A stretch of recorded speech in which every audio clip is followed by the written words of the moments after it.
Like everyone else, you want to learn the way to win, but never to accept the way to lose.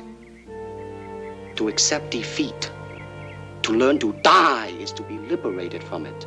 So when tomorrow comes, you must free your ambitious mind and learn the art of dying.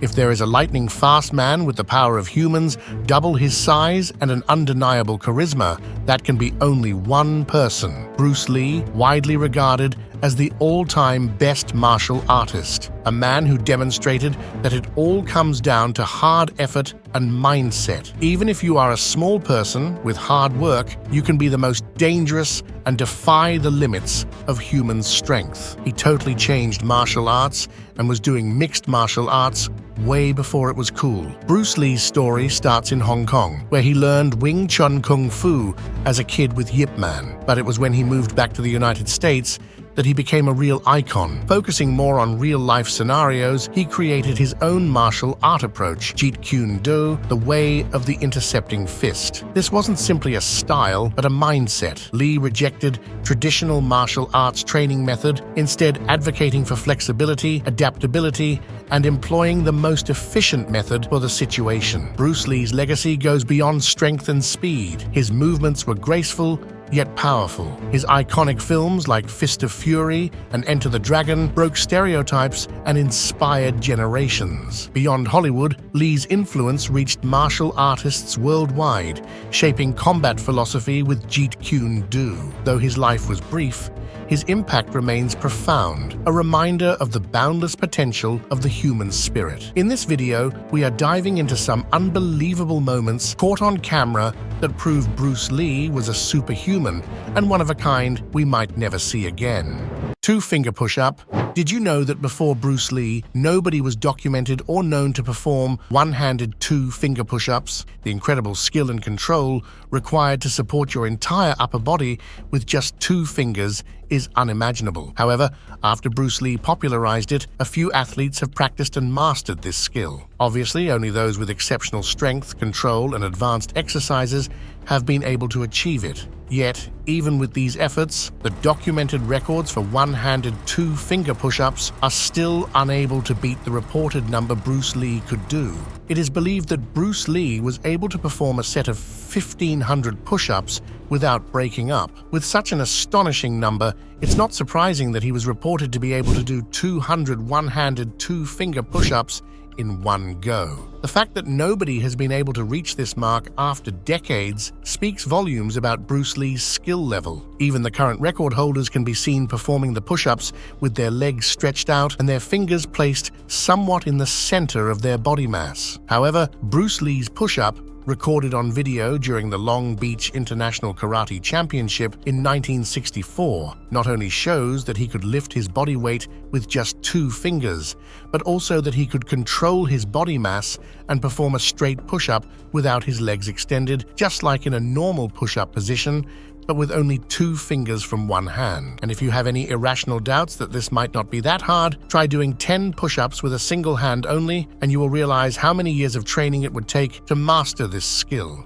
Blindfolded fight. Bruce Lee is widely credited for introducing Wing Chun Kung Fu to the West, which captured widespread attention in the 1960s and 70s. One of Kung Fu's core training methods is Chi Sao, which literally means sticking hands. It aims to sense opponents' movements and intentions through minimal touch, enhancing reflexes by instinctively reacting to changes in pressure and position. The basic principle of Chi Sao is to develop instincts for what your opponent is going to do next. So whenever Bruce Lee sparred to show or practice Chi Sao with his students and opponents, he would look away, judging their movements and relying solely on his instincts without visual cues. This rare footage captures Bruce Lee practicing Chi Sao with his student Taki Kimura, who was a karate black belt, but he quit karate to study Jeet Kune Do under Lee's mentorship. And just a reminder, this karate master was not going easy on Bruce Lee, as he always told his students to be merciless when they tried to attack him in these sparring sessions. But the unbelievable moment comes from the same Long Beach karate event where Bruce Lee not only explained Wing Chun to thousands, but also demonstrated Chi Sao against Kimura. But this time, time, Lee didn't decide to just look away. Instead, he blindfolded himself. As the sparring began, everything happened so fast that one would miss it if they blinked. Even with no sight, Bruce Lee was able to land a jab and dodge one, all too fast that you probably didn't even catch it. Taki Kimura is no average person going against Bruce Lee, but a karate grandmaster, and even with Lee being blindfolded, he is no match. As soon as he moves sideways instead of facing Lee straight, Bruce Lee sweeps, and Kimura is down on the ground. Lee picks up Kimura, and sparring starts once more. Within seconds, Bruce Lee hits Kimura with a hook, making him unstable on his feet again. And after a few more moments of sticking hands and trying to land something on Bruce, Kimura messes up by spinning, and just as Bruce Lee realizes the messed up position he is in, he again trips him, making Kimura fall. This just goes to show that Bruce Lee was on another level when it came to reacting instinctively and feeling what his opponents were up to, even with a blindfold on. Dragon Flag. Bruce Lee believed that the core coordinates all parts of the body and acts as the center or generator. Therefore, the more you strengthen your core, the more you gain the ability to control the body's actions and master your will more easily. So he prioritized his core training, and at some points he used to perform the AB routine for the whole day. So no wonder his torso looks like a rigid plank of wood on screen. His rigidity of core resulted in greater mobility and flexibility. These core muscles are crucial for executing kicks, punches, jumps, and sprints, while also providing vital stability to the spine. Bruce Lee was also called the Dragon, as one part of his Chinese name, Li Xiao Long, actually translates to dragon. So naturally, one of his rigorous advanced exercises introduced to strengthen the core muscles got the name Dragon Flag. While performing the Dragon Flag, Bruce Lee would lie on his back with hands gripping the pole behind and engage his core and lift the body in a straight line by raising the legs and extending them towards the ceiling, making the body look like a flagpole held up by his arms and upper back. This exercise is now commonly practiced in martial arts and gymnastics training, and it has become popular among hardcore lifters. While there is no specific evidence, it is said that Bruce Lee would maintain this position for around half an hour. Whether true or not, with Bruce Lee's legendary strength and training methods, it isn't very hard to believe, serving as a reminder of the dedication and focus he invested to achieve such a high level of physical prowess. Nunchaku Mastery.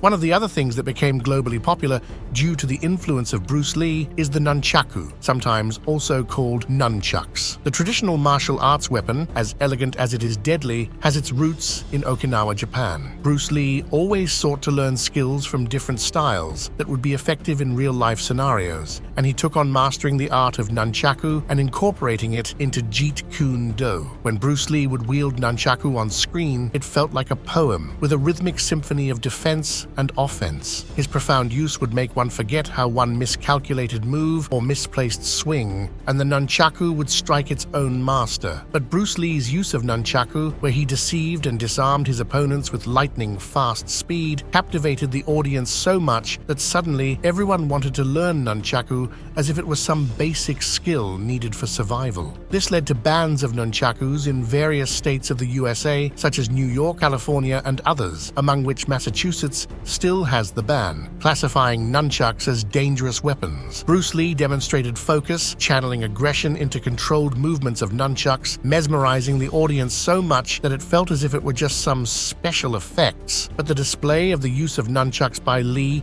was as real as it seemed. He was able to generate 1,600 pounds of force with them, a force capable of shattering bones upon impact if directed accurately. And with Bruce Lee, we know just how precise he is. Today, nunchaku continues to be a popular part of martial arts, which was only used in traditional kobudo, but is now practiced in modern martial arts demonstrations, competitions, and training sessions, greatly because of Bruce Lee. So it's no wonder you find the iconic image of Bruce Lee swinging the nunchucks with precision and agility in the world of martial arts. 6-inch punch. Watch Joe Louis strike a guy with full extension and power. Pretty impressive, right? But wait until you see Bruce Lee's punch with just a mere 6-inch extension. Lee possessed a punching power equivalent to 350 pounds, which is the same as the legendary boxer Muhammad Ali. What's shocking is that Bruce Lee weighed only 130 pounds, almost half of Ali's weight. So when Bruce Lee landed that punch on the guy, not even using his full body power, it sent the guy flying back onto the chair, which then continued to slide back a few feet. The same guy who managed to maintain his balance after taking a full blow from the trained karate professional, Lewis was thrown back a few feet as if he were a cardboard wall. And do you know why this comparison is so significant? Joe Louis, often hailed as the Muhammad Ali of karate, wasn't initially a fan of Lee when they first met. He remarked that any guy under 5'8" and weighing under 150 pounds was a little guy in his dictionary, and for the karate champion, he didn't have much respect for such individuals. So when Lee attempted to engage him in conversation, Lewis was quite uncooperative. Despite Lewis being a great karate grandmaster, what makes Bruce Lee truly exceptional is that he trained himself not just for martial arts as a sport, but as a means of empowerment to undermine opponents. This demonstration clearly highlighted what Joe Louis couldn't achieve with a full blow. Bruce did it with seemingly effortless ease. However, despite their initially estranged meeting, and Lewis being put off by Lee and the fighting styles he was talking about, they eventually developed a good friendship and mutual respect. They learned a lot from each other, and Lee even referred to Lewis as the greatest karate fighter of all time. 1-inch punch. From MMA fighters to movie stars, Bruce Lee has continued to inspire generations, and among the techniques he popularized, one of the most famous is the 1-inch punch. I mean, from a distance of just 6 inches, Bruce still had the space to deliver a blow with his hand, accelerating at high speed. But it's truly unbelievable what he could achieve with the 1-inch punch. The 1-inch punch is not just about raw strength, it's more about the proper technique of transferring body weight and momentum effectively to generate an unbelievable amount of force without any distance to work with. And Joe Louis, who used to consider Lee a small guy after becoming friends with him, was more than happy to take a 1-inch punch from Lee. After placing his fingers on Lewis's chest, Lee took up the position standing upright with his right foot forward and knees bent. Then, with an incredible speed, and without retracting his right arm, he delivered the punch, which threw Lewis down onto the chair with almost no change in Lee's body posture. Though Lewis was able to get up and shake hands with Bruce, appearing to be okay, when Bruce performed the same demonstration on volunteer Bob Baker a few years prior, he had to stay home from work for a few days because the pain in his chest was unbearable. Many have tried to replicate the 1-inch punch, but nobody has ever come close to the power Bruce Lee could produce. He was not only able to throw a guy back a few feet with his 1-inch punch, but in other exhibitions, he was able to break wood with it. Maybe the 1-inch punch might have existed before Bruce Lee, but his demonstration, along with the power he exerted so smoothly, made it so popular that even today, if someone tries it, they call it the Bruce Lee 1-inch punch, 700-pound punching bag. Well, if you're still wondering how a man of that size could throw lethal punches and generate such an immense amount of power with the nunchucks, let me show you the punching bag Bruce Lee used to practice on. Even though Bruce Lee's philosophy focused mainly on proper technique and efficient power generation, he wanted to push himself to the limits, making his punches as strong as his kicks and his kicks as fast as his punches. To achieve this, Bruce Lee started to improvise his traditional training of Wing Chun Kung Fu with the incorporation of weightlifting and the use of very heavy punching bags. So, imagine a man training himself by punching a 700-pound bag to the point where it would hit the ceiling, as reported by James Coburn, one of the many doubters of Lee's ability who later became a fan and student. You can just imagine the level of dedication he had. For reference, normal punching bags are around 70 pounds, but they were no match for the power of Bruce Lee. He would break them, so he filled them with metals and sand to make them around a whopping 700 pounds and as rigid as a wall. Heavy bags were indeed a valuable tool for Bruce in developing punching and kicking power and increasing endurance as they forced his muscles to work harder, strengthening his muscles over time. But what's more impressive is that it didn't compromise his speed. Bruce Lee made sure to incorporate a variety of punching bag weights and training methods into his routine, so he could be the best he could be at his striking game. James Coburn, when talking about Bruce Lee's oversized punching bag, even mentioned that Bruce Lee would kick it and it would double over, and if he tried to hit the same bag, it would double him over. Even though many people, after the tragic demise of Bruce Lee, weren't able to comprehend that he had a 700-pound bag he trained with, Bruce Lee's student and one of his close friends, Sifu Dan, kept the bag with him for years, not only in respect for his master, but also to show people who doubted Bruce Lee's ability. Kick power. Bob Wall, the stuntman who experienced Bruce Lee's formidable kicks firsthand, famously remarked that they felt like being hit by a car. Now, knowing that Lee trained by kicking a 700-pound bag until it hit the ceiling, it's not surprising that he holds the unbeaten record of kicking a 135-pound sandbag 5 feet into the air. During the filming of Enter the Dragon, Lee's kick hit Wall with such force that it sent him flying back, and years later, Wall revealed that the impact actually broke his ribs. After mastering his sidekick, Lee stated that it was the most powerful weapon in martial arts. He proved this by breaking 5 oak boards with just one sidekick and no leverage. While many martial artists break boards with leverage, meaning the boards are fixed and not held, Lee achieved the feat with sheer force alone. Considering the force behind Lee's sidekick, it's easy to imagine the devastating impact it could have on a human. Sometimes, I wonder if others were lucky that Bruce Lee chose a career in movies. If he had pursued professional fighting, who knows what would have happened to his opponents. According to some reports, it is said that Lee broke a sandbag weighing almost 100 pounds with his sidekick alone. Speed. What's the use of power if you're not able to strike first, right? Bruce Lee surely was aware of that. He trained himself to an exceptional speed of 9 punches per second, and his 1-inch punch was estimated to reach a staggering speed of 118 miles per hour. What's the use of power if you are not able to strike first, right? Bruce Lee surely was aware of that. He trained himself to an exceptional speed of 9 punches per second, and his 1-inch punch was estimated to reach a staggering speed of 118 miles per hour.